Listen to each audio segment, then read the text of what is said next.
Human society is like a machine, and its pluralistic subunits or subcultures are the wheels rolling onward, evolving spiritually. This spiritual evolution manifests itself in our modern world with a desire for more, not wealth or luxuries or land, no, but something far less tangible. Self-determinism, choice, the other many forms of freedom. As I see one oppressor replaced by another, I wonder if this Maharaja who claims to fight for our freedom from the yoke of the East India Company will allow us to fight for our own freedom from the yoke of his inherited power over us. Will this machine of spiritual and social progress grow rust and halt once the Maharaja has what he desires? Or will he let it continue on until the very institutions that keep him in his position of power are ground to dust? The Ruminations of Maharishi Debendranath Tagore, philosopher from Bengal, a radical member of the intelligentsia. Hey everybody, it's PartyElite. Welcome back to our Sikh Empire run in Victoria 3.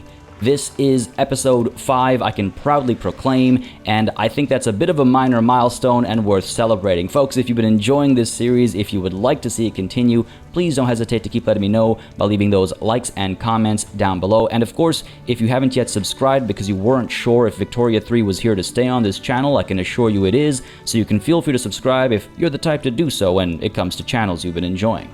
Beyond that as well, if you've been really enjoying the editing, the narration, and the introductory cutscenes and things like that, I humbly request that you maybe consider becoming a channel member or patron. Links to both of those are in the description down below, and of course you can always click the join button that's just below the video as well. No pressure, no obligation, just figured it's episode 5, so I'll make a light mention of it. I try not to mention it too often, but yes, it's just another way to support the channel and keep things alive and running smoothly, as I like to say.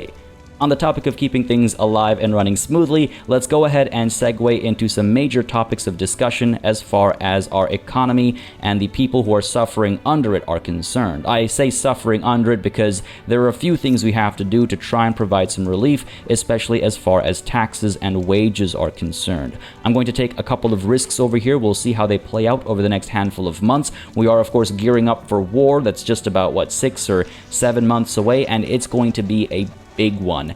After this next war, the EIC is going to be in a much more troubled state than it already is. I mean, if we investigate really quickly, their GDP has been collapsing steadily. Their population, of course, has been dropping as we take more and more of their populous states, and they're just in an overall state of disarray and trouble. I'm looking very much forward to having them lose their great power status and supplanting them ourselves. We're doing a decent bit of work over here, but this next war is going to be a juicy one. I think our target is going to potentially surprise you once more. I've already said North Bengal is going to be a primary target, but the other plans I have I think might take you by surprise, and for those plans we have to make sure we save up some money, not just for the government to pay for military wages and all that good stuff, but also for the investment pool to help integrate whatever's coming next, and more on that when we get to it. These designs against the East India Company is also why I'm not currently considering puppeting Persia or taking over Makran or Afghanistan either. I mentioned some of those ideas over the last couple of episodes, and I see in the comments many of you are very interested in those developments, especially the puppeting of Persia, and I'm not saying I'm never going to do that. In fact, I'm almost certainly going to try and get them into our market one way or another, but the fact of the matter is that right now, if I try to do that, it will create a decent bit of infamy gain for us, and I just want to minimize that because the next war we go on again is going to need as much room as we can gather for our infamy gain that's going to happen. It's going to be a big one, so just holding off on puppeting Persia, but don't worry, the thought has crossed my mind and I see the support for it in the comments as well. Again, don't necessarily want to hurt them too bad, but they could really enable our future, and they could definitely bring their strength and add it to ours when we go to other future wars against the EIC and others abroad. On the topic of potential future enemies, I want to quickly address the opium situation with Great Qing. Some of you in the comments were mentioning, how come we're not exporting opium to the Great Qing? And the answer for that is simple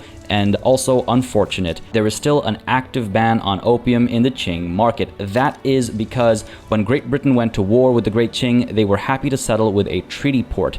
That means they've taken Hong Kong, but they haven't actually forced the Great Qing to open up their markets. So we might have to do that ourselves. I was really hoping some other European great power would step in and force that to happen so we could sell them our opium. But as we continue to take the opium belt, let's call it, we're going to want to export that somewhere, and I think we might actually have to go to war with the Great Qing ourselves to force them to open their markets and allow us to sell them our opium. That's why I was kind of expressing regret in improving our diplomatic relations. We've got so far, we invested so much influence, but in the end, it isn't going to matter because we have to ruin those relations so we can get the diplomatic plays going, and I think that open market play is going to be necessary in order for us to, yes, gain a new market to sell our opium to. Otherwise, let's get back on task over here and take a look at our budget. I'm going to go ahead and reduce the taxation level right down to the middle over here. That's going to help in a few different ways. This high taxation, as you can see, has been reducing our government legitimacy, and it's also been causing extra radicals from standard of living decreases. So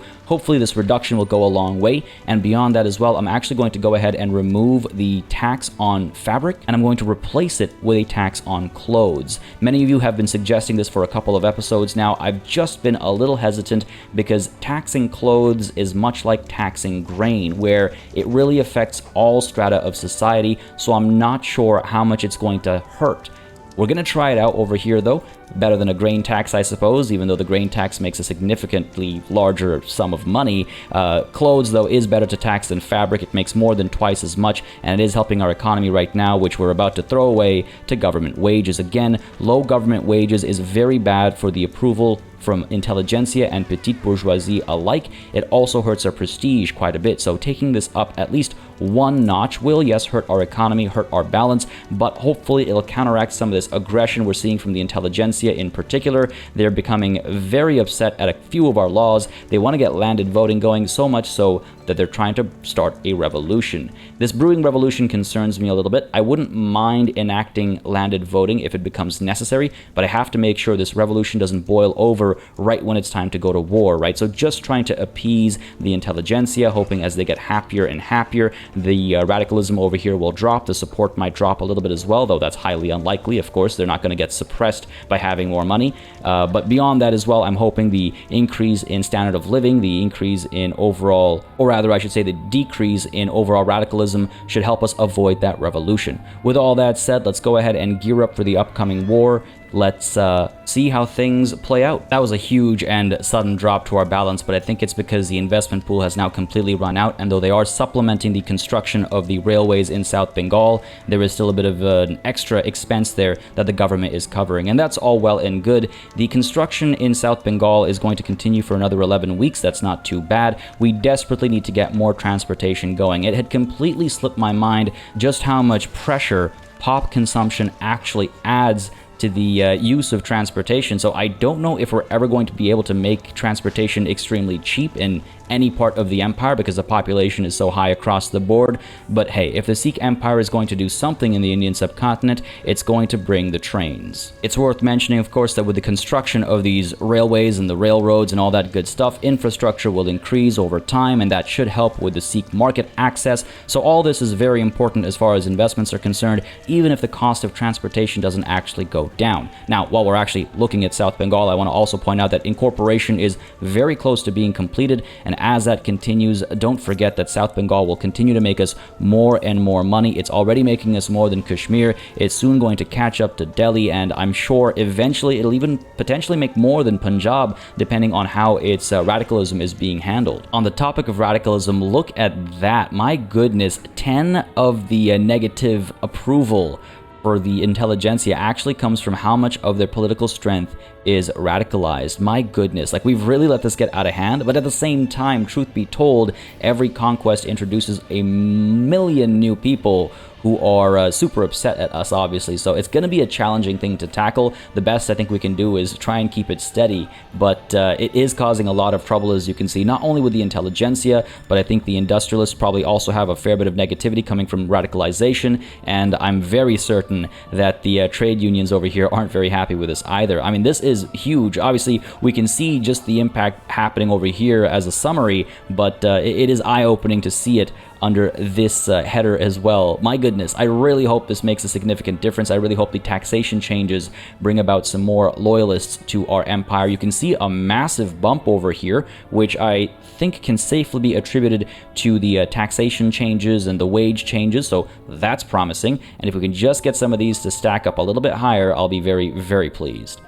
And as the railway in South Bengal completes, our economy is looking back on track. This is rather nice to see the gold reserves growing steadily, just trying to avoid investing that money anywhere where it's not necessary. Again, it's coming with tax relief. That's the best part, in my humble opinion. Of course, we have the added consumption tax on fabrics, but this is actually something we'd be able to remove if we wanted to and still keep making a decent amount of money. We could then use that authority to instead suppress some of the interest groups that we're not big fans of. The landowners continue to get stronger and stronger. For example, if we look at their clout, that revolutionary war is well behind us, though it also looks like their presence in Punjab and Delhi have been largely reduced. Let me just take a quick peek over here to see that, yes, the political strength in Delhi and Punjab are more to the rural folk than it is to landowners. That's rather nice to see. In South Bengal as well. So everywhere where we've enacted our changes and our pressures, it seems as though the landowners have lost a fair bit of power. That is very nice to see. Very pleased with that accomplishment. Let's try and keep that going, actually. I suppose we could suppress the landowners. I don't think there are any laws of theirs that we're particularly interested in bringing to the future of the Sikh Empire. As some of you have pointed out, censorship does actually benefit us, and I might want to get that going. However, I don't think I want to radicalize the intelligentsia any further than they already are. So let's go ahead and begin the suppression of the landowners at the risk of enabling some of these others who will, start pushing for policies that maybe I'm not the biggest fan of, but we got to get this party started sooner rather than later. Otherwise, I fear this will keep climbing, especially as we conquer more territory where the landowners are still the bulk of the political strength. So yeah, let's absolutely get this suppression going and see if we can't just keep their clout in check before they start causing trouble once more. We're also seeing a significant bureaucratic shortfall, so I'm going to go ahead and get Kashmir using the standardized filing system for a slight gain in how much money we're making, and South Bengal will do the same as well.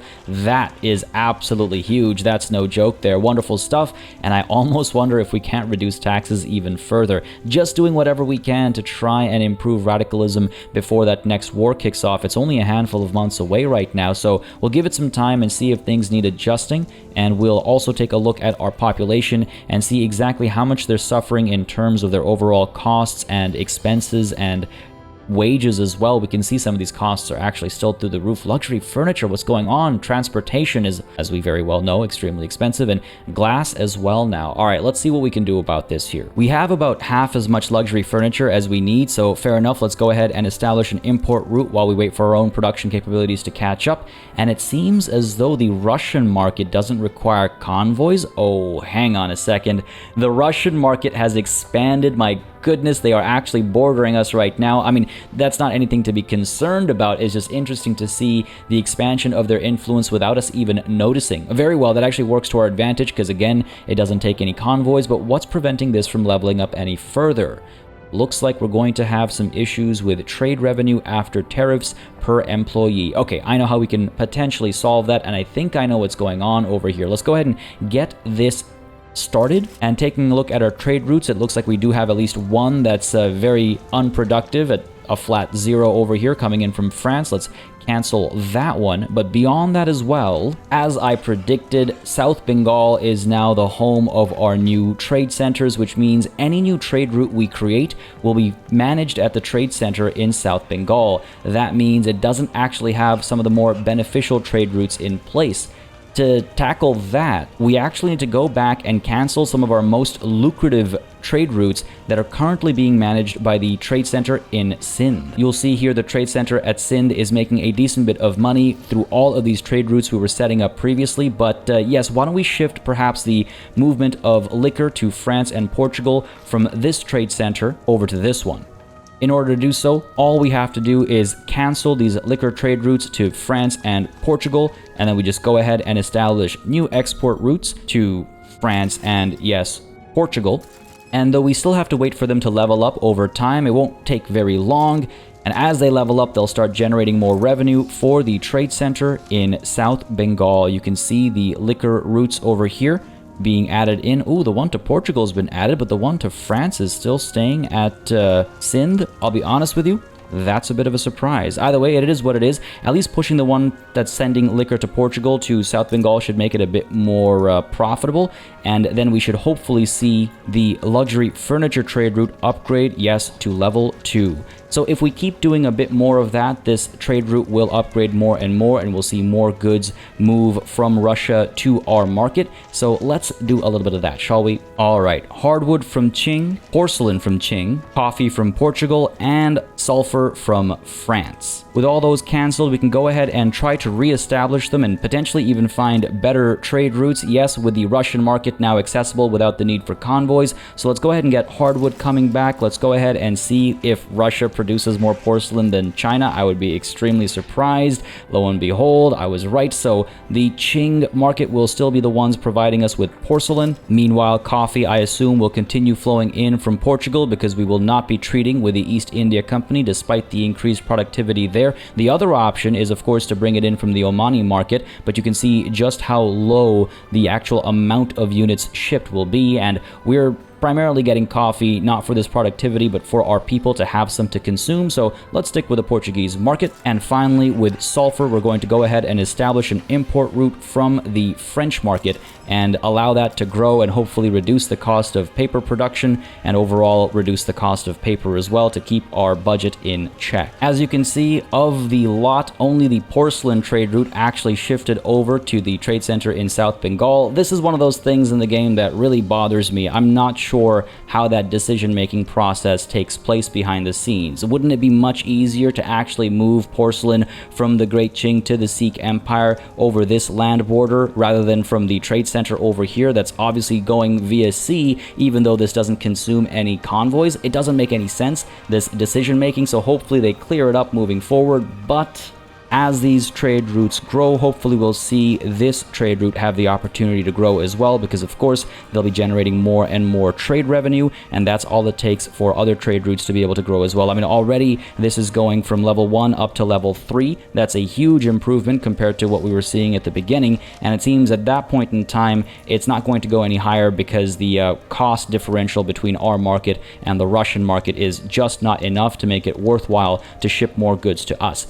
If that's not enough of a price reduction for luxury furniture, we'll go ahead and maybe get another import route going, but we'll let time dictate exactly how we need to make those changes. For the time being, though, radicalism will probably go a little up for just a little while as the import routes need to revitalize and grow once more, but all in good time, I'm sure we'll start supplying enough goods for all of our pops, and of course the tariffs need to grow as well. We took a huge hit shrinking all of those trade routes in an attempt to move the trade center that's managing them, but again, because of some obfuscation of information, that gamble didn't play out as nicely as I would have liked. It's all good though, it's just a temporary setback. I'm not too bummed or upset about it. I just wish the game did communicate some of that stuff a bit more clearly. We need to consider as well that a bunch of our money is coming from these diplomatic pacts, so as soon as those diplomatic pacts go away, we'll actually be in the negative. So I'm hoping to try and appease people for as long as possible at peacetime, because when war kicks off, we're probably going to have to, yes, increase taxation levels once more, get some new consumption taxes in place as well,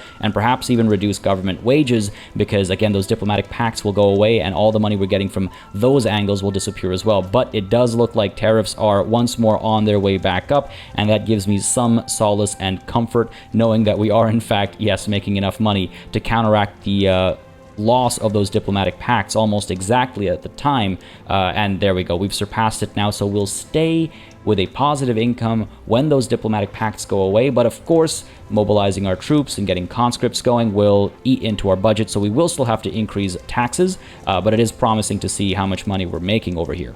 South Bengal, meanwhile, now has 95% access to the Sikh market. We're almost there as far as infrastructure is concerned, so that's all well and good. And at the same time, we can see down over here, Kokand has been subjugated by Russia. They are now not an option for conquest. Not that we were thinking about it, but this is definitely interesting to see and something we must keep in mind if we ever get a little too greedy looking north. Unfortunately, the landowners have become unhappy, and because their clout is above 20%, they're powerful, which means the activation of noble privileges doesn't just hurt us this much, it hurts us twice as much. So that's very unfortunate to see, and that's why our budget has once more dropped, though the suppression seems to be doing the trick over here. A fair bit of time to wait before they fall below the 20% mark. That makes them powerful. Ideally, they'll just end up being happy. I think most of that unhappiness is coming from radicalization, and for some reason, my goodness, this number is going up despite this being green and negative.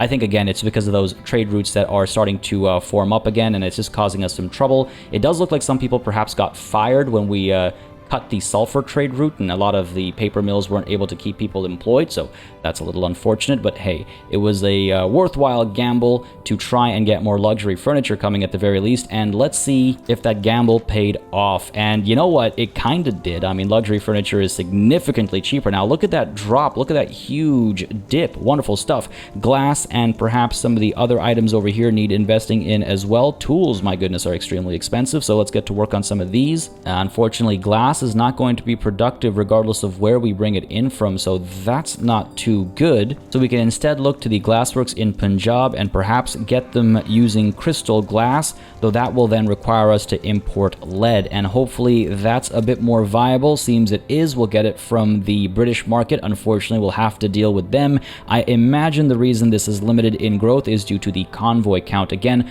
ports are something that our investment pool can invest in, so maybe that's a worthwhile investment, because the import of things like lead, etc., sulfur, and so on and so forth is definitely helpful. So let's go ahead and get this port upgrade going over here. Again, it does not eat into our economy, though it might just chomp away a little bit as the investment pool gets completely drained over the course of the next 14 weeks. We also seem to lack engines at the railway in South Bengal, so why don't we go ahead and establish an import route from the British market for this as well. This one's not going to grow because of convoys and because of revenue. You know what, for the time being, I'll get this going, again hurting our bureaucracy a little bit, but that should produce just a few more tickets for transportation, or I imagine that symbol is for tickets, and hopefully that'll reduce the price ever so slightly and just make people a little bit happier, a little bit less likely to become radicalized. Again, we provide them with transportation and they start to get more and more upset because of the price,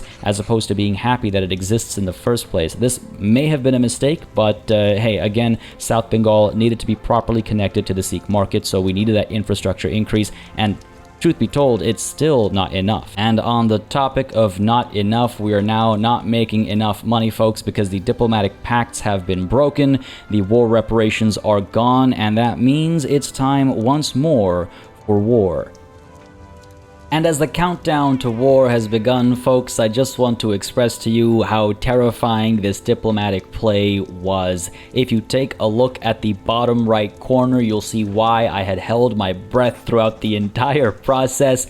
France, Portugal, and Great Britain alike were separately very interested in joining this diplomatic play on the side of the EIC, and I was so certain that at least one of them would join in. Now, Portugal is not the scariest. If we take a look at Portugal, we'll see that they only have 10 battalions. It's not all that much.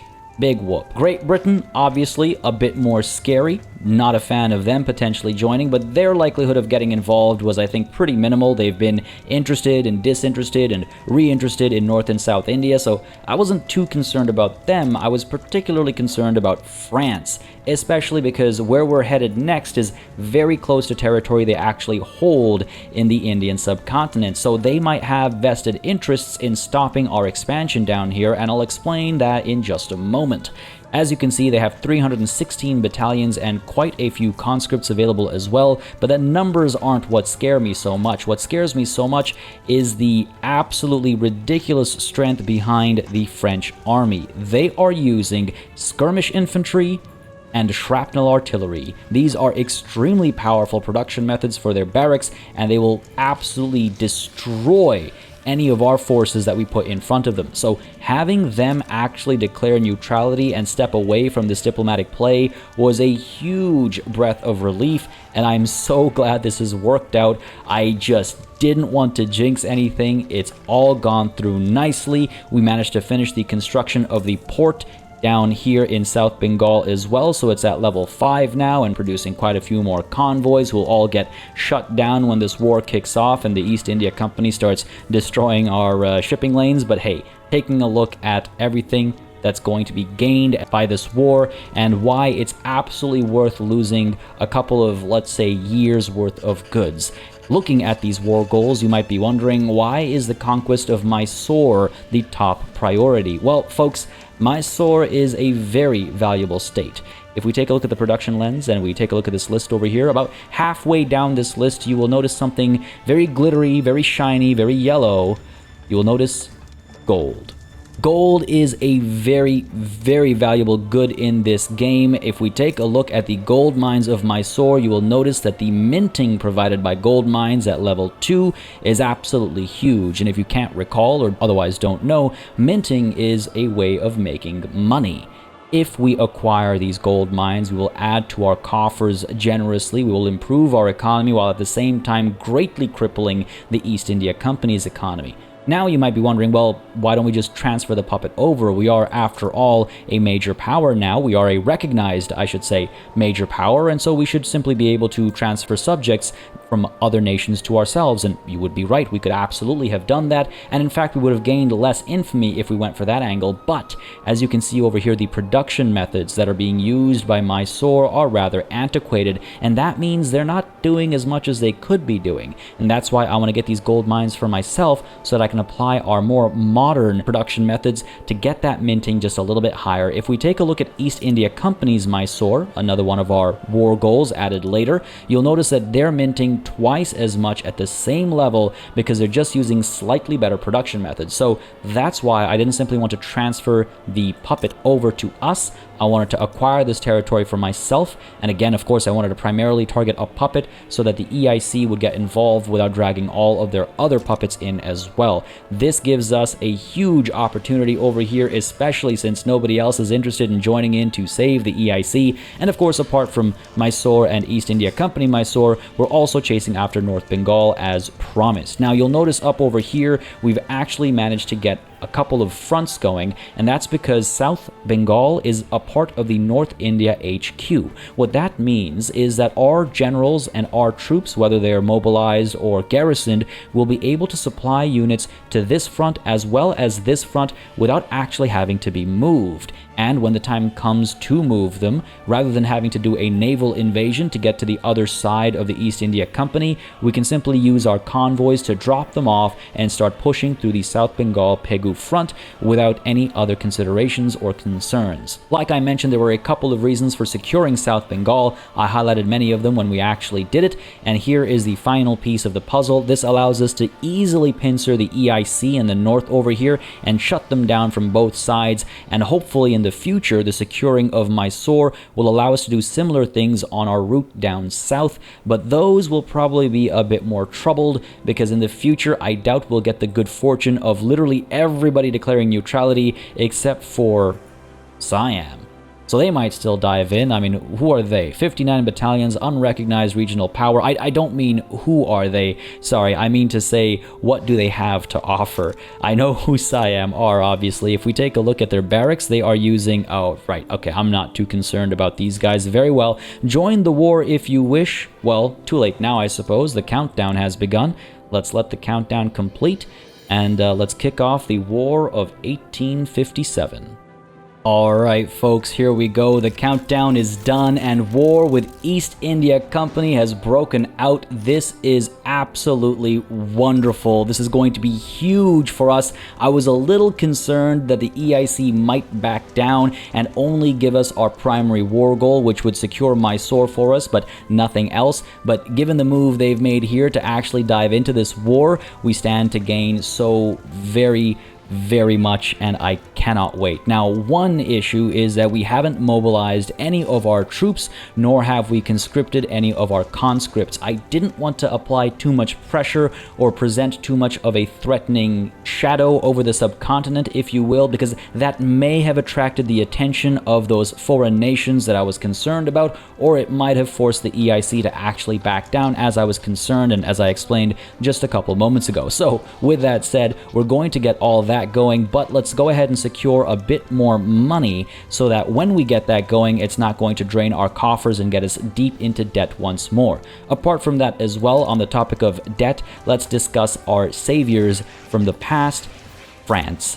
France, let's go ahead and make sure you are rewarded for not diving into this useless war that we're fighting over here. Well, useless if they joined in. I mean, I would have crushed them, right? 100% confidence, I was never worried. Begin improving relations with France, try and get them cordial again. New relations do drop when you become too infamous, so let's try and do something about that. And Portugal, why don't we go ahead and try to improve relations with you as well. Looks like we're still cordial, but cautious about us as well. Don't like that.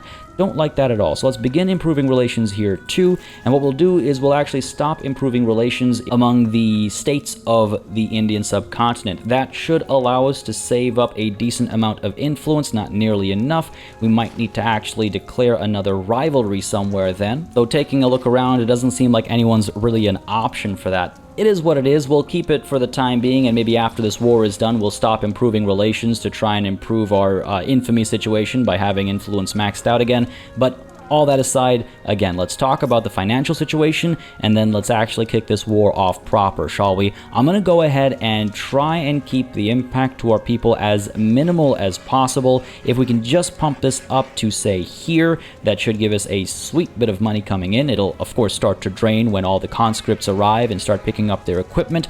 But apart from doing that, I also just want to take a quick peek at our armed forces. They're feeling rather neutral right now, and even if we improve their budget and make them extremely happy through that budget, they'll never actually get to loyal, so we're not going to bother improving their military wages because it's loyalty where the big change actually happens, and that +5 just isn't enough. Fortunately, that means I have an excuse to not drain our coffers.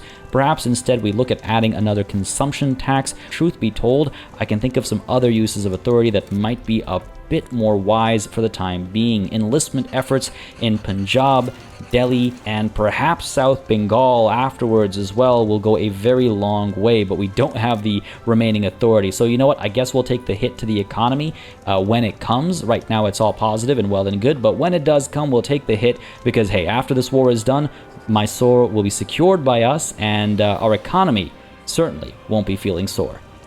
And if you think I'm going to apologize for that pun, I won't. I have the opportunity to, of course, edit this video because this is an edited video. But no, that pun's staying in. I think it was rather sick.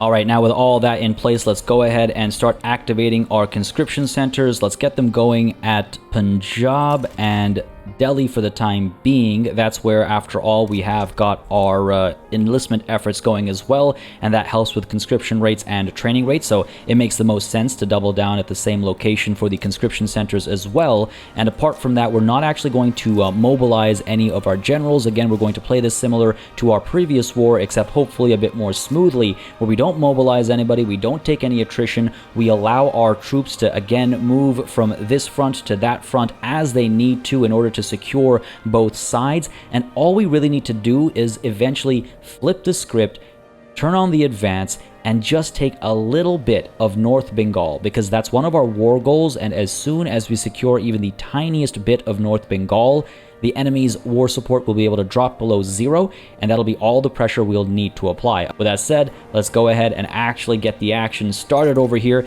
and see how the EIC tries to deal with us. They've moved 158 battalions down to South Bengal. Just now they split it, so it looks like 62 battalions are headed towards the Pashtunistan Pegu front instead, and our first battle seems like it will be happening here in South Bengal. We do seem to have the upper hand over here. We outnumber the enemy. It seems as though Mysore's troops have come here to try and deal us a fatal blow, but of course that's being immediately reversed. It looks as though they mobilized and actually moved to the front before they actually had all of their troops in place, so that's working wonderfully for us. Meanwhile, over here, it looks like Sir Henry Havelock over here is just trying to keep this front locked down with that defensive approach instead. Now, in early days, it looks like we're losing war support a bit more quickly than the EIC, and I assume that's because of radicalization. We're losing it at negative 0.91 per week, and they're losing it at negative 0.61 per week. So let's keep an eye on these battles on that note, as we have our first victory over the EIC itself lined up over here once more. They arrive to the battlefield with just not enough troops, and our battalions will be able to overpower them as they are far more capable and far more numerous alike. It seems that over here we have seen our first victory, or at least we're about to, and that should work in our favor. Again, just defending for the time being, trying to cause as much damage as possible, and you'll see here again, attrition is the big killer. It's killed almost or around 3 times as many soldiers as actual battle itself. So let's keep that up and just time that flipping of the switch at a perfect opportune moment. At the same time, this is rather exciting. How are we making more and more money as time goes on? What number is changing over here? Is it because we're losing soldiers? Because typically it's because we're losing soldiers. If we take a look at military wages, yes, it is trickling down ever so slightly, and I don't think I have to point out why that's happening. Let's just say there are fewer wages to pay as a war goes on for longer and longer. The reason why typically you still end up, in the red is because the costs outweigh the savings, and it feels terrible to call it savings, but that is what it is. At the same time, on the topic of savings, the investment pool continues to grow, and that's promising because we're going to need that investment pool money to ensure that Mysore stays connected and has as much infrastructure as it needs moving forward to get us all that beautiful gold and, of course, everything else it has to provide as well. Don't forget to keep those gold mines operating at maximum capability and capacity. We need to supply it with things like coal and tools, and so connection to the Sikh market is going to be very important as we get to that phase of this conquest, which is to say post-war. And there you have it, our first victory in this war is against the wonderful people of Mysore, and I just wanted to point it out because it happened to end on my birthday.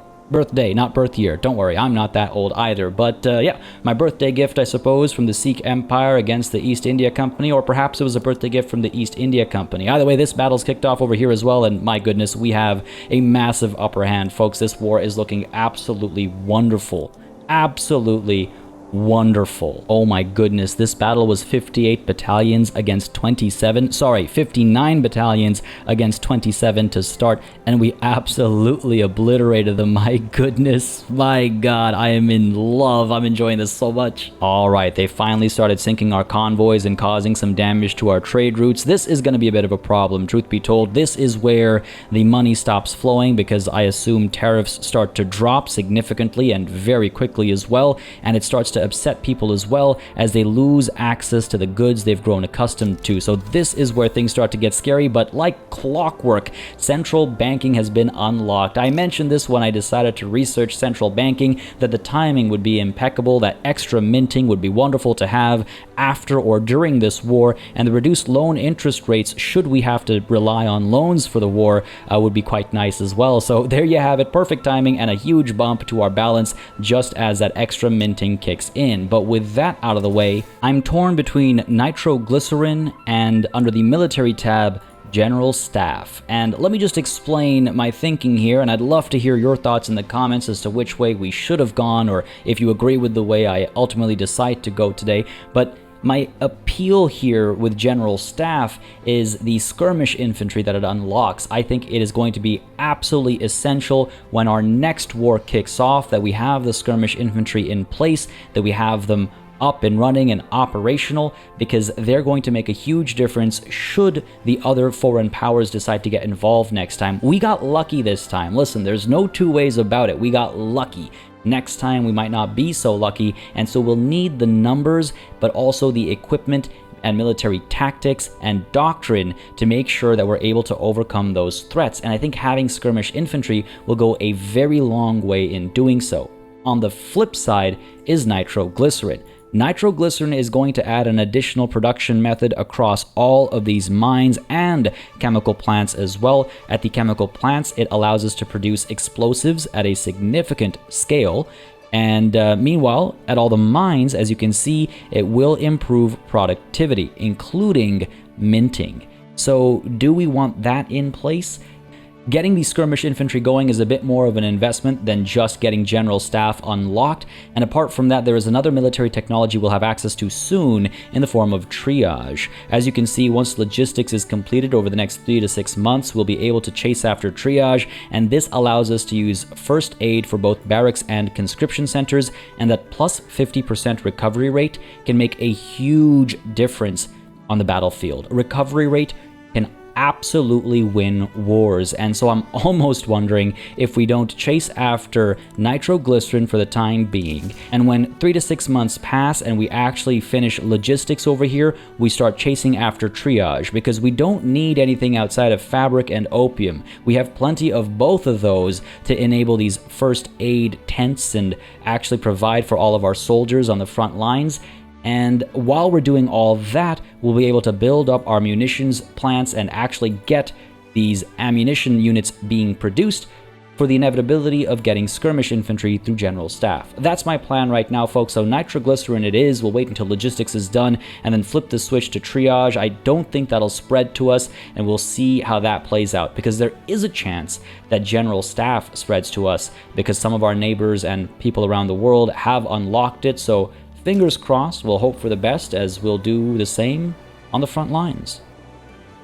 Well, this battle looked like we were outnumbered at first, but on further investigation, no chance here. We've got this one. The numbers were very close, and you can see what I was talking about with regards to recovery rate. You see that little bump there? I believe, if I'm not mistaken, that's the recovery rate kicking in, and recovery rate is exactly what allowed us to ultimately overtake our enemies over here. But again, you can see over here they almost overtook our numbers once more. So it is very touch and go, and recovery rate, like I said, can make a very, very big difference as far as the survivability of armies and entire machines of war are concerned. So something to consider very seriously over here. That was a bit of a scare, I'll be honest. I thought we had it in the bag. Well, at first I thought we definitely lost it, and then I thought we had it in the bag, and then I thought we lost it again around here, but looks like we've got this one in the bag, so that's looking pretty good. And meanwhile, up over here, we'll be defeating the EIC once more, though it did seem like a little bump over there. Oh, that no amount of recovery rate is going to help them in this battle, so we're looking all right over here, folks. We're looking perfectly all right.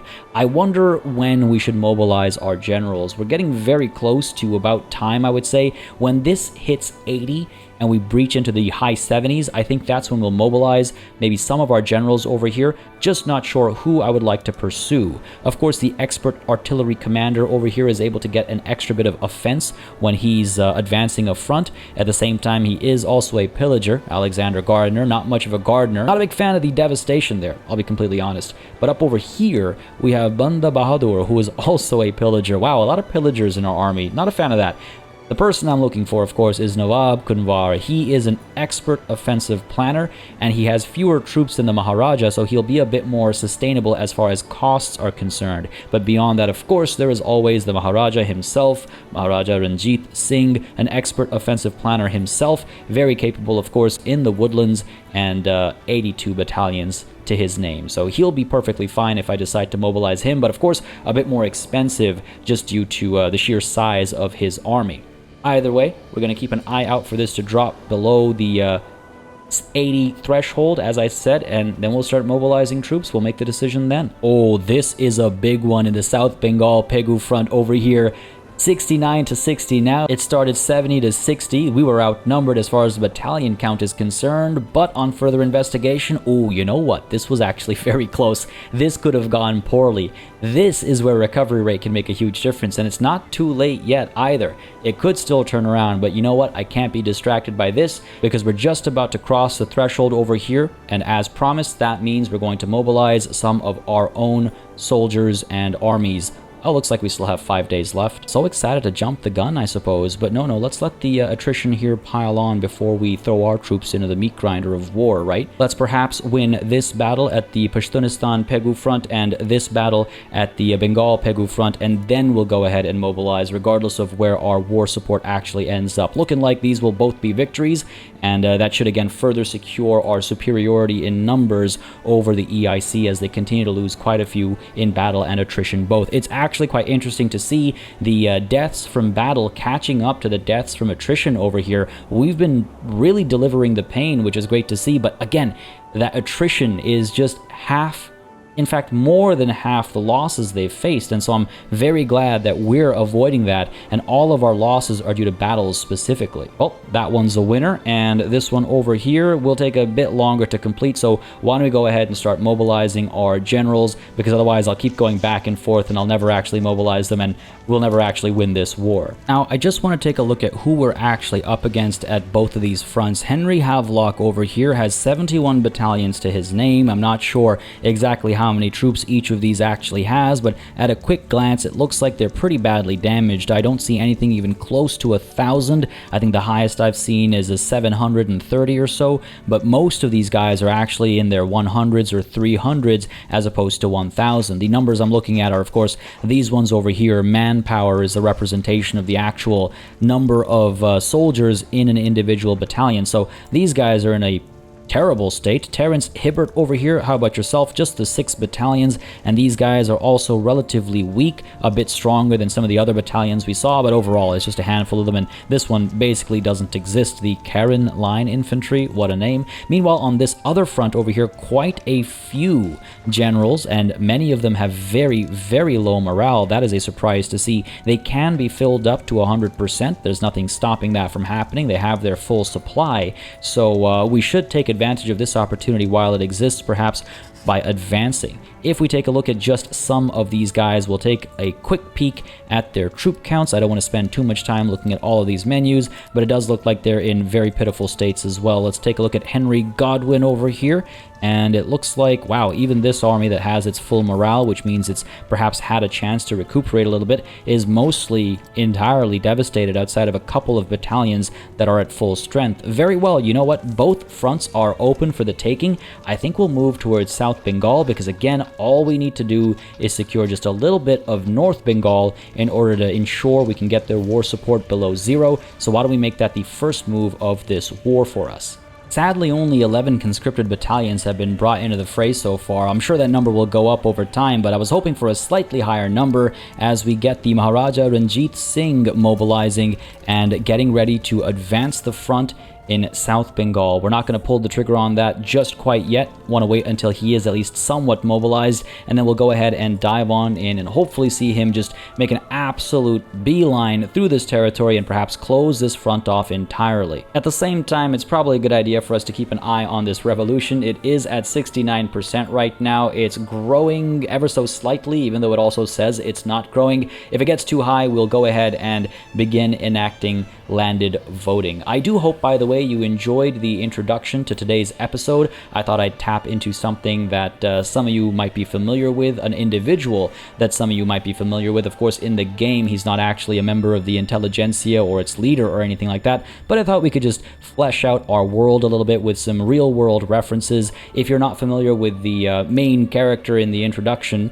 you might be familiar with his son. Highly recommend looking both of them up if you're curious about philosophy and poetry and that kind of stuff in the subcontinent. Very interesting stuff, very fascinating people, and very influential as well with regards to the independence struggles and thought in the Indian subcontinent too. Either way, I thought it'd be fun to sort of implement, again, historical figures in the intros. Hopefully you enjoy it. As always, I'm open to feedback and thoughts, so bring them on as we try to bring the Maharaja on over here. Still waiting for him to mobilize fully, of course. Perhaps rather exciting news over here as the political movement to restore no police has disbanded, so at least that's one less potential revolution we have to worry about. But of course, the main one, I was about to say is still brewing. However, it did just tick down to 68. That's very promising, and I couldn't help but notice radicalism actually dropped. It was at 20 million, and now it's at 19.9, so you know what? Looks like things are going fantastically, apart from our budget. But you know what? We have enough gold reserves to take a bit of a hit, so I'll allow that for now, and we're going to keep this investment pool growing, and we'll actually use them all up after the war is done. Like I said, there's a lot of work to be done to ensure our new conquests are properly connected to the Sikh market. Alright folks, 50% mobilization is about as much mobilization as I have patience for. Let's go ahead and advance the front at South Bengal over here and see just how far we can push. So far, all of the battles at this front have been victory after victory. There have only been the 4, but they have been 4 glorious victories. And meanwhile, at the other front, if we take a look at its battle history, 6 battles, victory after victory, and we're about to add number 7 over here as well, just looking at how that's progressing. So this is all well and good, but down over here, the Maharaja is, I believe, just about to arrive in 13 days' time, and hopefully that number proves to be auspicious for us today. Seems as though there'll be one more battle before the Maharaja arrives. It looks as though our battalions are outnumbered, looking purely at battalion count, but as is tradition around these parts, we're doing just fine. The Maharaja is just about here, and he's going to begin advancing the front as soon as this battle is done. Why don't we go ahead and actually mobilize Nawab Kunwar over here and get him defending the front just to apply some numbers over here. And you know what? I'll tell you why the number was just a paltry 9. It's because the rest were all down over here instead. And again, can't blame the AI for distributing these units and battalions as it deemed necessary, but that means we have to actually get Nawab Kunwar involved and perhaps even get him advancing to pull off that pincer maneuver, right? And it seems as though this might be our first loss. Nawab Kunwar was just unable to arrive in time. He was 2 days behind, and oh no, you know what? I spoke too soon. Looks like we're going to win this one as well. Perhaps mobilizing him was entirely unnecessary, but again, I'll take the hit to my economy. I'll take the hit to my gold reserves because we're getting some gold mines. We're going to start minting. We'll be just fine. A little bit of economic hardship isn't the end of the world right now. And on that note, it seems as though the people agree. They continue to de-radicalize, perhaps excited by the progress we're making in this war. I'm not sure exactly what it is, but something's making a big difference over here. Perhaps just people dying, I guess. A lot of... Oh my goodness, that just got very dark. I just realized. I think it's because our armed forces are dying in battle and through attrition. The people who are naysayers are being sent off to die. Wow, okay. I guess that's what's happening. Cool. All right, fair enough. Alright, it's a race against the EIC over here. Who's going to get the advancing battle off? It looks like it might be the EIC, or maybe, both at the same time. Alright, what do we have over here? We have them outnumbering us in this defensive battle, but we still overpower them in terms of capabilities. And up over here, evenly balanced in terms of battalion count, but we are coming out on top despite having lower stats, and I assume that's because of this, the actual troop count. Wonderful stuff. So we are breaching into North Bengal over here, and of course the Maharaja is able to manage both battles at the same time and give his benefits to both of these attacks at the same time, or the attack and the defense. And take a look at, oh my goodness, this is the perfect example of what a difference recovery rate can make, and a perfect example as well how just having more numbers to start with isn't enough. Everything else is very important. Their reduced offense and defense from, I assume, their poor visibility battle condition is what won us this battle, I think. So wonderful to see. That could have gone horribly wrong, but instead it's gone perfectly right. And up over here, meanwhile, Nawab Kunwar is still defending. We'll give him one defensive battle, and then perhaps we'll flip him around to get advancing as well. If this is a victory, which it seems like it will be, fair enough. Nawab Kunwar will advance this front, and will pull off the beautiful pincer of Punjab, as we'll call it, should we manage to shut all this down through conquest. Well, it's nice to see the price of artillery drop, and actually, you know what? I can't remember for the life of me if I'd actually checked in on artillery imports from the Russian market. Let's go ahead and take a peek over here. Ooh, I didn't. We could bring artillery in from the Russian market and from the Qing market, but I don't want that negative productivity messing things up. So let's bring some extra artillery in from Russia and hopefully bring the price down a little bit and just make this war a little bit cheaper for us. Later on, we might reconsider that, of course, because of the bureaucratic cost of the extra trade route, but that is a conversation for later. And it seems as though the defensive battle was won in South Bengal, and the offensive battle is all but won here in North Bengal. Meanwhile, noble privileges has just been deactivated among the landowners, and that's going to... Oh my goodness, look at that. That makes me so happy. All of a sudden, we're making money again. The reduced tax income from agriculture, ranching, and plantations is huge, and the landowners are a powerful interest group, so all those negatives were actually doubled from noble privileges, as I think I pointed out earlier in this session alone. But it seems as though the death of Divan Singh, who I assume was the leader of the landowners, his death has allowed the approval rating to go up over here. So Divan Singh must have had something that he didn't quite like. As a traditionalist, I suppose, he wasn't a fan of what? I'm not entirely sure, but either way, he's gone now, and the approval rating over here works in our favor. It could very easily, of course, tip back down to activate noble privileges, but until it does, we're making some sweet bank. Alright, it's time to tell Nawab Kunwar to advance on this front as well. He's waited long enough, I think, and though this is a negative and doesn't quite favor us, I do think the armies he's up against, led by Henry Havelock and Terence Hibbert over here, are vastly outnumbered because of the status of their battalions. So that should be okay, hopefully, and at the same time, we have some industrial barriers popping up in Punjab. Factories in Delhi are refusing to hire English people, owing to their status as second-class citizens in the Sikh Empire. This is all about their reputation, about caring for only the bottom line, but, you know, the English don't understand our values, and so perhaps they shouldn't be hired. Now, is this our opportunity to say all hands are needed to build the future and include the Englishmen in that conversation, or do we maintain that these are jobs for the Sikh? You know what? As more Englishmen become part of our nation, again, as with all the other cultures of the subcontinent, we must be a bit more welcoming of the common folk, right? We must be a bit more understanding of the plight of those that serve their superiors. So, fair enough. We will allow them to work. We will keep our manufacturing industries throughput up, and we will keep their standard of living up as well. All hands are needed to build the future. Even English ones, yes. Meanwhile, over here, we have our first advanced victory. We take a little chunk of North Bengal, as you can see at the right-hand side over there. The pincer maneuver, as it were, has begun, though on the left over there seems as though we're defending once more. The East India Company managed to get the assault off before we could, but that's okay. I'm sure we're going to come out on top over there nonetheless. And meanwhile, on the right once more, it seems as though the Maharaja has pushed forward and it is advancing once more. Let's make sure we're actually winning these battles, though. It seems as though we are losing this one. See what I mean? You never know when things are going to turn around on you. Let's hope this doesn't hurt us too much. They outnumber us in terms of battalion count ever so slightly, and that was all they needed to perhaps get a victory over here. Not the end of the world, losing one or two here and there, but we just have to keep an eye on this to make sure we pull the trigger on defending if need be.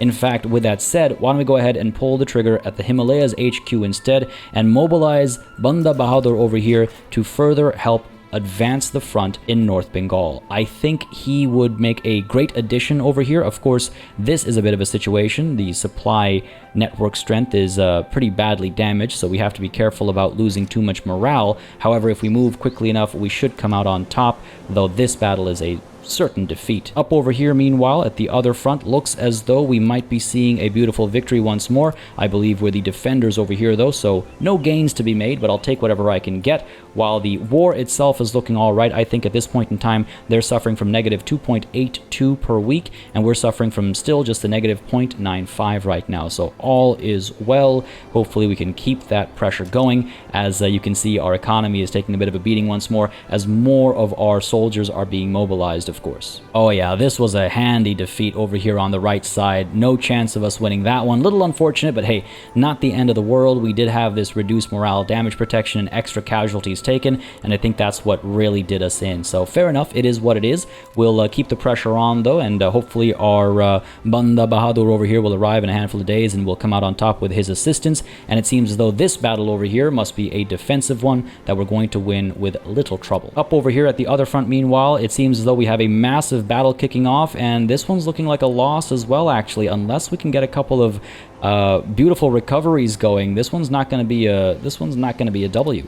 So maybe we should flip Nawab Kunwar to defending and keep it safe over here, while up over here it seems as though we're suffering from some serious attrition. My goodness, the lack of supply is going to hurt a lot over here. We have to be a lot more careful about that. Here's what we're going to do in response to the current situation. I'm simply going to flip both Banda Bahadur to defend North Bengal and the Maharaja Ranjit Singh as well. As soon as this current battle is done, he's going to flip to defending as well. And the reason for doing that, in fact, is to ensure that we're keeping all of our troops in the right place, but we're also not pushing further than we need to. Truth be told, again, on this front, all we needed to accomplish was just a little bit of territory gained in North Bengal, because again, that will now allow us to reduce the enemy's war support at a decent rate, and it'll also allow us to reduce their war support to below 0. So I'm pleased with our advances made over here. If push comes to shove and we need to advance once more, we will. But for the time being, let's go ahead and flip to defending, while up over here as well, hopefully Nawab Kunwar is able to hold the line.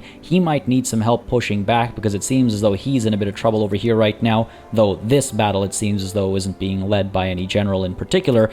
If the EIC manages to make any progress into our territory, we'll be in a touch of trouble as our war support starts to dwindle a lot more quickly. Another battle kicking off over here in the North Bengal Pegu front. I'm not liking the battalion counts, and it looks like we're definitely losing this battle at the Pashtunistan Pegu front, so this is starting to flip against us right now, and I'm not a fan of that, I'm going to be honest with you. This is going to hurt a lot. Alright, fair enough, folks. It is time now then to get these soldiers from Persia mobilized and defending the front over here too, and hopefully that'll force the EIC to split some of its troops apart and maybe cause them some trouble. Let's not forget, of course, the convoys being sunk are causing us a bit of trouble too, as that notification pops up over here. That is reducing our ability to replenish morale for some of our troops over here. I do believe that Banda Bahadur is suffering from a lack of supply. Yes, it might be best to in fact send him to defend the front up over here as well, just to bolster the numbers here, while the Maharaja continues to do his work, as he seems to not be so badly impacted by the supply situation. Perhaps because he arrived here before the convoys started being sunk. Not exactly sure how that's supposed to work, but hey, I'll take it, I suppose, and keep the defense here alive and hopefully running smoothly. This battle up here at the Pashtunistan Pegu front also looks like it's going to be a defeat. I am really not liking this. Oh, okay. Whew. That makes me feel a lot better. We're actually going to win that one despite seeming to be outnumbered over here, so that's all well and good. But up over here in North Bengal, we're almost certainly going to lose this one. Yes, fair enough. It is what it is. We're going to try and hold the line as best as we can, but you can see again, the war support is dwindling at a rapid rate over here. Things are still looking quite promising as, oh my goodness, the political movement to, oh, what was it? I've forgotten already. I remember, don't worry, it was about electoral reform, I guess. But that movement has disbanded, and this is wonderful. That should hopefully help reduce radicalization as well. Not sure what kicked that off, but I will gladly take it, because that was starting to really freak me out a little bit. It's not the end of the world. I am looking to make those kinds of changes to the nation as we move forward. I just want to make sure I do it on my terms, or when a revolution does happen, or when a political movement does force our hand, it's not in the middle of a giant war that we need to win, of course. On the topic of the need to win, it looks like the Maharaja is about to lose this active battle over here. Again, not loving this. They're going to start to slowly take back all of our progress in North Bengal. I think we still hold a little bit of territory over here, but that might not be enough. That might not be enough, so hopefully the defense over here continues to cause some trouble for the EIC. And hopefully we don't lose what little ground we maintain right now. Up over here, meanwhile, this seems to be evenly matched, but we are going to win it. Excellent. And if we just take a look at war support, they're about to hit 0, and hopefully they're going to keep trickling further and further down. 6 weeks until they hit 0, so there's still a long way to go, but hey, at least we're making money through it all. I can't believe it. Genuinely shocked over here. Hang on a second. Why don't we go ahead and activate the conscripts in South Bengal as well? There's quite a few conscripts available there, and that might be just what we need to tip the balance further in our favor, as we see 37 battalions stacked up against 19. All right, you know what? I'm feeling a lot better already. Oh my goodness, this emotional roller coaster. I don't think my heart can take it, folks. I don't think my heart can take it. My goodness.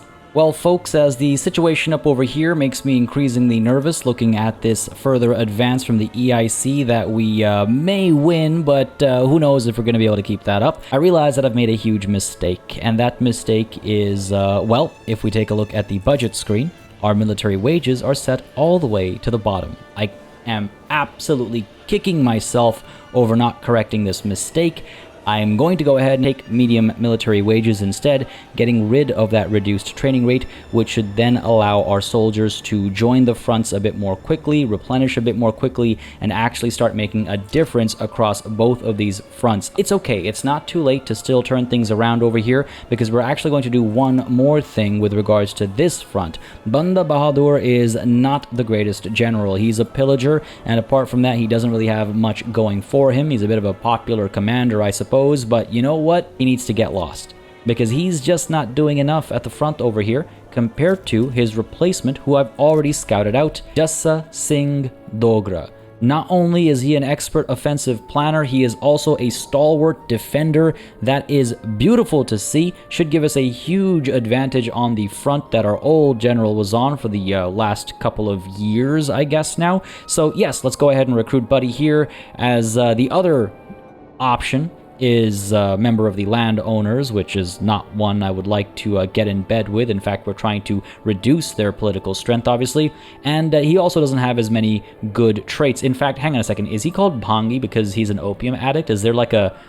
I know Bhang is an opium, but is there like an overlap there, or is that the joke here? Anyway, I'm not sure if this is an actual last name. So feel free to correct me if I'm wrong, obviously.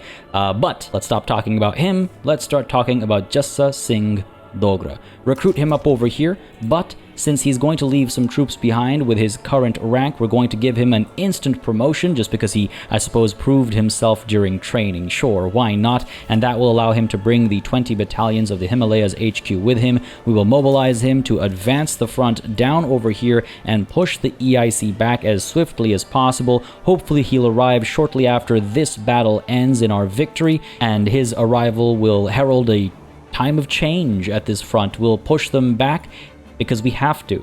Because if we don't, this negative 3.87 is going to continue to hurt us. Now, the big struggle, unfortunately, is actually not even going to be at that front. It's going to be at this front. The Maharaja will slowly start to acquire more of the conscripted troops over time, but he can't keep defending either, not for too long, because he needs to make some advances into North Bengal as well. Again, fortunately, we have this little province, and that's why we're able to get enemy war support below zero and deeper into the negatives, but they also have this tiny little bit of South Bengal, and we really need to get that back, and I'm just not sure how to convince the Maharaja to head in the right direction. For the time being, we'll keep him defending, but perhaps as he acquires some more battalions and strength, we'll get him to start advancing, and hopefully he pushes in the right direction. With that said, let's see how time treats us, as one of our generals has died. Oh my goodness, Banda Bahadur, what have you done, buddy? We just asked you to retire. Oh no, I feel terrible. Hopefully that's just like, you know, how the game represents retiring, and it's a mistake, and it's not a one-off moment where the general was extremely upset at being asked to retire. He was only 54. Man had a few years left in him, that's for sure. But let's go ahead and close that notification and pay attention to the successes that'll be brought to us by his replacement. Jassa Singh Dogra has arrived at the front. Alright, this one's looking pretty good as well. Again, at the same spot over here as they try to take back this province. We can't keep that going for too long, so you know what? After this battle is done, we're going to try and advance ourselves and hopefully, yes, force the EIC out of South Bengal. That's hurting us a lot right now, and you can see we're taking a lot of damage to war support with each tick. So as soon as this battle is won over here, which will be in a moment's time, we will absolutely flip the script and begin advancing, hopefully in the correct direction. I just have to pray for that, I suppose. Meanwhile, over here, yep, looks like we're getting an advance in. Jassa Singh Dogra is the one making the moves as logistics gets unlocked. Fantastic. It's almost like we figured out the logistics of keeping the front line fed and armed and fully manned, and so we unlocked the technology. The game's having a laugh. Either way, good to see. We'll see what starts getting spread, and then we'll make a decision with regards to our current research. But yes, over here, as we can see, Jassa Singh Dogra is making the move over here as the commander, about to win this battle and maybe finally push the EIC out of there. Meanwhile, down over here, the Maharaja seems to have picked a fight at the wrong side, the complete wrong direction. I mean, hopefully he'll actually win this battle. Oh, this isn't looking very good at all, actually. So he's going to lose the first fight he decides to pick. and he picks it in the wrong direction to begin with. Alright, we'll see how that plays out for us as more and more troops are joining the front line with the increased training rate, and general staff is spreading. Wonderful stuff. That's exactly what I was hoping for, as it's what will get us skirmish infantry. So with that happening, let's go ahead and get ourselves researching triage as promised. Yes, it'll take 31 months compared to the 15 months of nitroglycerin, but truth be told, we don't need to rush this. We have plenty of other production methods we can get going first, so why don't we focus on those before we add yet another one that we can't get going. So let's set that aside. I would like to have triage sooner rather than later, because our next war might actually be before the truce with the EIC concludes, and I'll explain that in due time. Meanwhile, the success over here has recovered the entire front. Wonderful to see. Hopefully, Jassa Singh Dogra is able to keep pushing and actually cause more damage and take some more territory and hurt war support a bit more as a result as well, while down over here, the Maharaja desperately needs to make some moves in the right direction. And even though we're winning battles over here, we seem to be losing battles in the political space. The landowners once more are taking advantage of their noble privileges because they are unhappy, hurting our economy even further. That's okay. We'll deal with that when the time comes to deal with it. For now, we have to stay focused on this task at hand. Over here, it looks like Jassa Singh Dogra is going to see another victory. Love to see it. It looked like we were outnumbered at first, but nope, troop count trumps battalion count. Whereas up over here, the Maharaja has turned around to defend an attempt by the troops of Mysore. Looks like he's going to win the defensive battle at least, so there's that. But we still see a huge discrepancy in their exhaustion and our exhaustion. We're just getting much more tired, much more quickly, and if it keeps up at this rate, then we're going to hit negative 100 before they do. Fortunately, a couple of victories here and there should change things. It does look like this battle is going to be a loss, actually. It started off so well, but it looks like they're turning things around and we're going to be defeated there. That's really unfortunate. Hopefully the next one is an actual victory, whereas down over here, this defense is going to be a loss as well. No, it's because we were advancing, and I think we were advancing in the right direction for once, but of course that's not going to work out for us, because why would it? Nonetheless, gotta stay positive, right? That's all we have, as another attempt is being made over here, and this one's looking like a success, so that'll be beautiful for us. We're back down on this front over here. The Maharaja is once more making a move as all of these generals are trying to defend the front. The Maharaja has come through and is absolutely obliterating enemy forces. Look at that gap grow, and this time he's pushing up north once more, not the direction I needed him to go. Come on, buddy. Add just a little bit of logic to your military capabilities and just push in the right direction. Oh my god, I was talking smack too soon. Dude did it. Buddy did it. I'm so pleased. I can't believe it. We took it back. We took South Bengal back. I did not think that advance would include this region, so that should hopefully mean that we are now locked at this negative 88.2. Ladies and gentlemen, if we can hold on to this territory now, we've got it in the bag. I am so pleased. This negative 67.3 is going to deteriorate very quickly. They're suffering from negative 3 exhaustion per week. We're suffering from nothing because we're already at negatives, and so until they get some of South Bengal back, we're going to be stuck here. My goodness, I cannot believe that worked out. And up over here, are we going to see an advance? Maybe, quite possibly. I just wonder if the Maharaja should change his tune and begin defending instead. We've got everything we need from the front over here, so perhaps all should go quiet on the Eastern Front. You know what? Seeing as all the enemy generals are actually trying to defend the front themselves, we're going to flip to defend the front as well, because they're not going to try and make a move, so why should we? Keep this front quiet. We have everything we need from it, so let's go ahead and play our hands right, keep our men alive, and keep this war in our favor as well. Up over here, I don't mind continuing our advances. We do have everything we need, yes, but if we can just get a little bit of territory, I can get you that perfect Punjabi pincer as promised, but just taking a bit of a risk, I suppose. But hey, you gotta take some risks, right? What's life without risks? What's life without risks? As I say that, against the odds triggers over here, as if the game can hear me. Despite not enjoying full rights under Sikh law, some wealthier Baluchi people have begun moving into neighborhoods and frequenting establishments they would normally be excluded from. Alright, well, I suppose we could introduce some new regulations that would upset quite a few people, or they have earned their success, and we can allow the Sikh priesthood and the petite bourgeoisie to get a bit more upset. Now, I guess I missed it because I was so excited by the war, or maybe I forgot that I noticed it, but at some point in time, there was a political movement that kicked off to enact censorship. Many of you pointed out that enacting censorship is actually in our favor, and perhaps I've misunderstood the rules over here. So, oh, yeah, it says negative 40% suppression impact on interest group attraction. So, okay, I guess what it means is we further reduce interest group attraction by 40%, hence the negative. So it's actually... okay, I think we're dealing with a double negative there between arithmetic negatives and literary negatives. So fair enough. That must have been on me. That's my confusion. We're going to go ahead and close this window. We're going to allow the petite bourgeoisie and Sikh priesthood to get a little upset. They're both parts of this enact censorship political movement, and you know what? We'll actually look to enable that because it's got quite a bit of support right now, and again, it's evidently going to help us. Don't like the reduced text spread, but hey, that's been working out quite well for us so far. A little censorship never hurt anybody, right?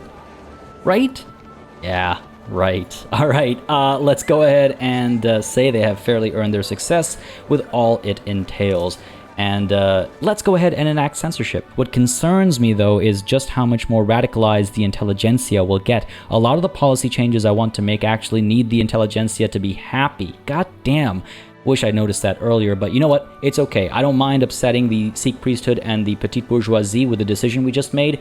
If they decide to get a bit more radical over here, then we'll consider passing it. But for the time being, I'm still kind of hesitant, not because of the old reasons, but now because of the new reasons, which is that I want the intelligentsia in our government so that we can pass some of the laws that they find interesting, in particular when it comes to our separation of church and state, and of course their support of public schools as well. That's all good stuff, but they're not going to join our government until they are not angry, so we have to get them to higher than negative 10 at the very least, and they can't be a part of a political movement either, so that'll need a little bit of finagling. Nonetheless, what that means is we cannot enact censorship right now.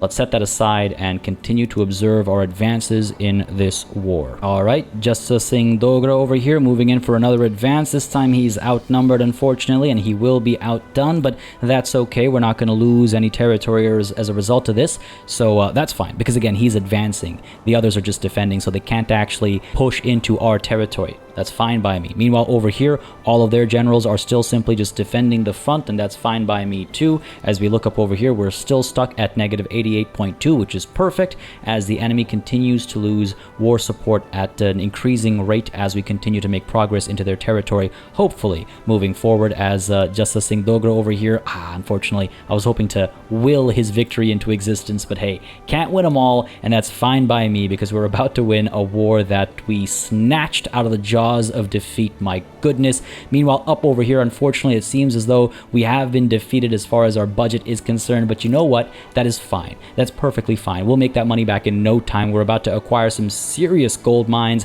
and the minting there is going to help so much, and it'll absolutely be not just a city of plenty, but an entire empire of plenty. What do we have here in Delhi? The most prominent members of Delhi high society have been seen organizing luxurious parties in the new and lavish urban buildings. Marble walls, shimmering stone, the noise of people coming and going brings the city back to life when we didn't even know it was dead.